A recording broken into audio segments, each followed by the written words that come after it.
नमस्ते बच्चों, कैसे हैं आप सब। आशा करता हूँ आप सभी स्वस्थ व प्रसन्न होंगे और अपने काम को संजीदगी से कर रहे होंगे। बच्चों, आज हम कक्षा 11 की पाठ्यपुस्तक भारत भौतिक पर्यावरण के अध्याय 1 भारत स्थिति का अध्ययन करेंगे।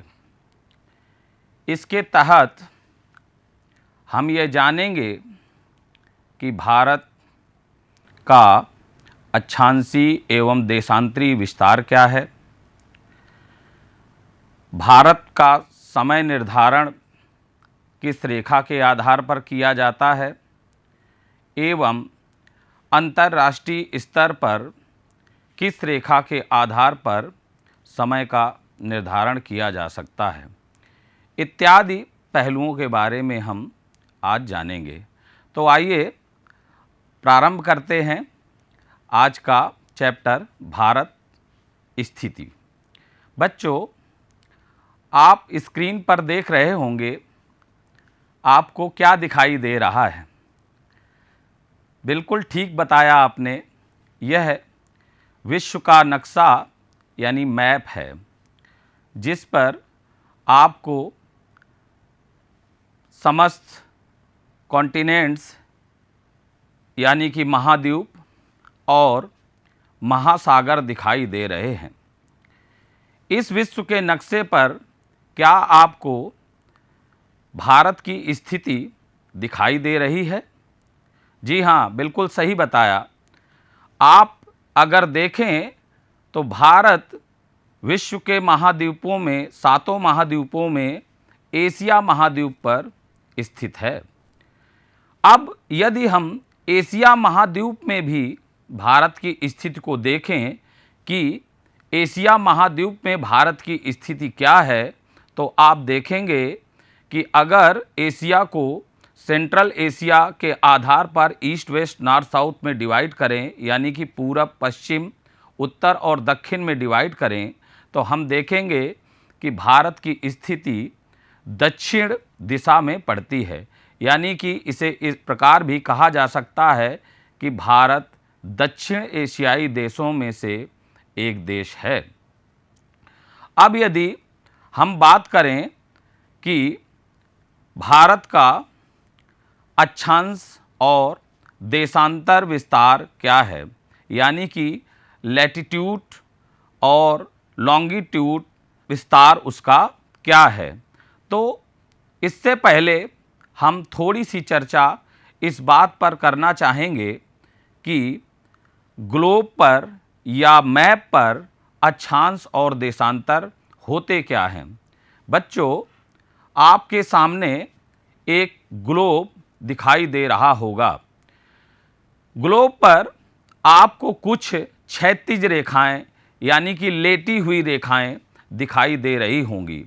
यह रेखाएं पृथ्वी पर काल्पनिक रूप से खींची गई रेखाएं हैं, जिनको हम अक्षांश या लैटिट्यूड के नाम से जानते हैं।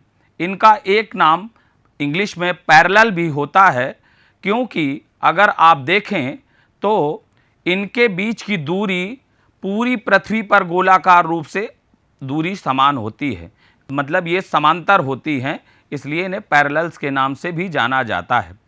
कुछ अक्षांश रेखाओं के नाम इस प्रकार हैं, जैसे 0 डिग्री अक्षांश को हम भूमध्य रेखा, 23.5 डिग्री उत्तरी अक्षांश को हम कर्क रेखा, 23.5 डिग्री दक्षिणी अक्षांश को हम मकर रेखा, 66.5 डिग्री उत्तरी अक्षांश को हम आर्कटिक रेखा और 66.5 डिग्री दक्षिणी अक्षांश को हम अंटार्कटिक रेखा के नाम से जानते हैं।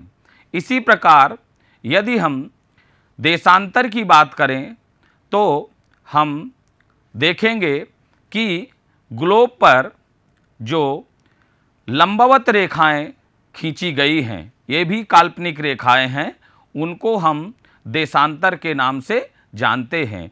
इन्हें मेरिडियन के नाम से भी जाना जाता है। कुछ विशेष देशांतर रेखाओं के नाम आपके लिए जान लेना ज़रूरी है, जैसे जो 0 डिग्री अंश पर देशांतर रेखा खींची गई है उसे ग्रीनविच रेखा या ग्रीनविच लाइन के नाम से जाना जाता है।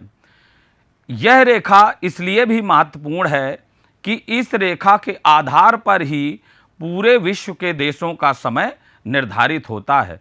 अर्थात हम ये कह सकते हैं कि यह रेखा अंतर्राष्ट्रीय मानक समय रेखा के नाम से भी जानी जाती है। अभी आगे हम लोग चर्चा करेंगे कि कैसे हम लोग समय को निर्धारित करते हैं। एक रेखा और आप देखेंगे ग्लोब में देशांतर रेखा है 180 डिग्री अंश पर खींची गई। ये आपको सामने मैप दिख रहा है। अगर मैप को हम यूं फोल्ड कर दें तो देखेंगे कि लास्ट का जो 180 अंश देशांतर है वो आपस में मिल जाएगा। यानी ये मैप में आपको दो रेखाएं दिखाई दे रही हैं 180 अंश देशांतर की, लेकिन ये दोनों एक ही रेखा है। ये रेखा इसलिए इम्पॉर्टेंट है कि इस रेखा को अंतर्राष्ट्रीय तिथि रेखा के नाम से हम जानते हैं। आशय यह है कि इस रेखा के इस पार या उस पार जाने पर तिथि में परिवर्तन हो जाता है, इसलिए इसे अंतर्राष्ट्रीय तिथि रेखा या इंटरनेशनल डेट लाइन के नाम से भी हम जानते हैं। अब आइए बात करते हैं भारत के अक्षांश और देशांतर विस्तार की।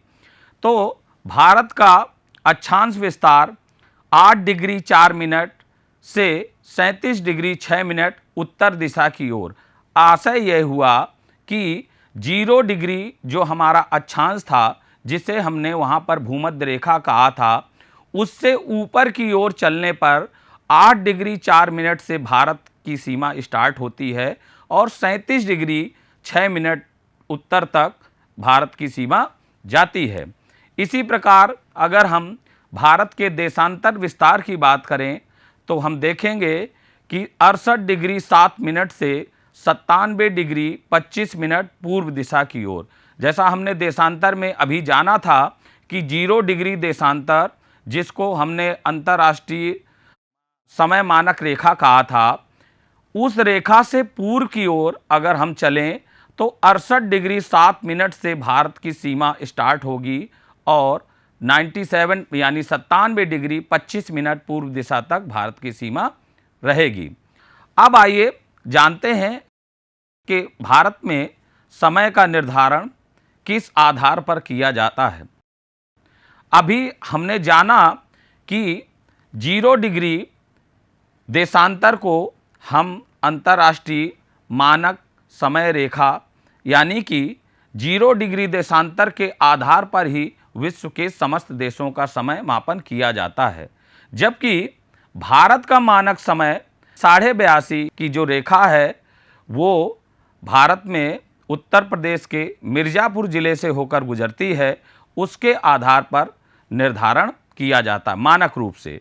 अब हम यह अगर विचार करें कि भारत का समय अंतर्राष्ट्रीय मानक समय से कितना अंतर रखेगा, आप देख पा रहे होंगे कि यहाँ पर ग्लोब यानी पृथ्वी का मूवमेंट दिखाया गया है।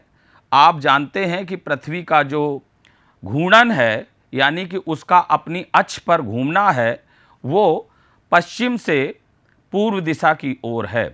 अब अगर हम इस पृथ्वी को ध्रुवीय पोल से देखें यानी कि नॉर्थ साइड को ऊपर करके देखें, जैसा नीचे ग्लोब में आपको दिखाया जा रहा है, तो आप देखेंगे कि इसका जो भ्रमण है वो घड़ी की विपरीत दिशा में है, यानी एंटी क्लॉकवाइज इसका घूर्णन है। इसके आगे आप देखें कि जब हम पृथ्वी को अगर एंगल की दिशा में नापें कि एक चक्कर लगाने में या पूरा पृथ्वी का एक राउंड लगाने में हम कितना एंगल चलेंगे, तो दो यहाँ पर आपके प्रोटेक्टर रखे हुए हैं।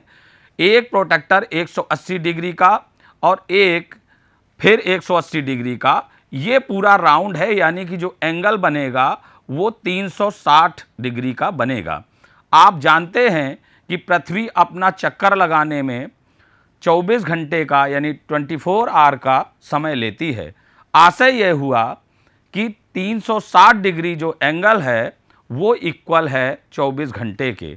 अगर इसको मिनट में कन्वर्ट कर लें तो हम देखेंगे इसमें 60 का मल्टीप्लाई हो जाएगा, गुणा हो जाएगा, तो 24 गुणे 60 मिनट आ जाएगा। अगर हम इसमें 1 डिग्री कोण का मान निकालें कि 1 डिग्री कोण राउंड करने पर या चलने पर कितना समय लगेगा, तो ये आ जाएगा आपका 4 मिनट। आशय ये है कि अब हम फिर से उस मैप को देखते हैं जहां पर हमारा भारतीय मानक समय और अंतर्राष्ट्रीय मानक समय की दोनों रेखाएं चल रही हैं। अभी हमने निकाला कि 1 डिग्री कोण बराबर एंगल बराबर 4 मिनट का समय लगेगा। 0 डिग्री से 82.5 पर हम जाएंगे या 82.5 अंश पर जाएंगे तो कितना समय अंतर करेगा, इसको कैलकुलेशन से हम समझते हैं। एक अंश बराबर 4 मिनट है, यानी 82.5 अंश बराबर 82.5 गुणे 4 इक्वल टू 330 मिनट। अर्थात घंटे में निकालें तो 60 से डिवाइड हो जाएगा, 60 डिवाइड हो जाएगा और आ जाएगा 5 घंटे 30 मिनट। यानी कि इस बात से यह हमको ज्ञात होता है कि जो भारत का समय है वो अंतर्राष्ट्रीय मानक समय से 5.5 घंटे का अंतर रखता है। लेकिन बच्चों, अभी यहाँ पर यह प्रश्न बना हुआ है कि अंतर पॉजिटिव है या निगेटिव। अर्थात यह कह सकते हैं कि भारत का समय अंतर्राष्ट्रीय मानक समय से 5.5 घंटे आगे है या पीछे। आइए इसको भी समझते हैं। आप यह पुनः एक ग्लोब देख रहे हैं जिसमें सूरज से प्रकाश आ रहा है। आपको मैं पूर्व में अभी बता चुका हूं कि जो ग्लोब का मोमेंट है, घूर्णन है, वो पश्चिम से पूर्व दिशा में है।